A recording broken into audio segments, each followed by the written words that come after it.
Одоо яг малгайлах гэж штэ тийм ээ. Одоо тэрүүг нь тэнд нь цавуушгүй юм төргээд тэгээ яг перпендикуляр тавиад ингээд ингэж тийм биш штэ. Тэгээ наач тийм байна. Окей. Нарийн идвэ шүү. Энэ малгайныхаа сигара таслахтаа малгайныхаа оройгоор таслаа штэ. Одоо навчин тамхи татхаар уушгэлтгүүл гэдэг юм үний юм уу удлаа юм уу? Янз бүр. Уушгилч жоохон уушглахгүй ч байж байна. Тийм үү. Тэгээд бол уушглахгүй. Гэнэ шиг байхгүй.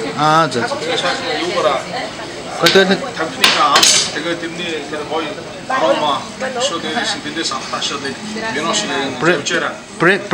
брендed дүрж татдаг матдаг гээл бас нэг яриад л тийм байлаа.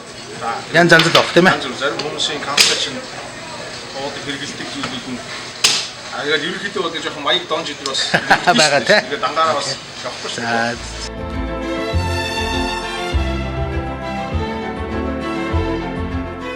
Куба улс, Доминикан улс бол мэдээж навчин тамхиараа алдартай.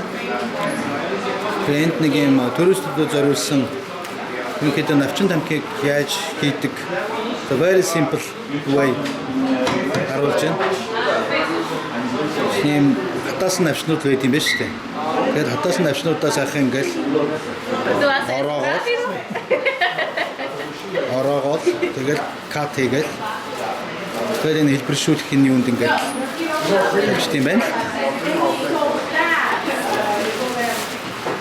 Зүгээр Кубын тамхи яагаад амттай байдаг гэдэг нь Кубын энэ процесс хийж байгаа их хүчин дандаа бүсгүүчүүд байдаг.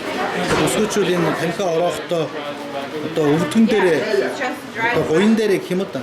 Ороодог учраас тэр Куб бүсгүүчүүдийн гоёны хөлс одоо энэ шингэж нэгсэндээ одоо сэтгэл шингэсэн гэдэг утгаараа үнэтэй байдгаа гэж ярьдаг зүгээр бодлооч гэж магадгүй. Би бол тийм сонссон.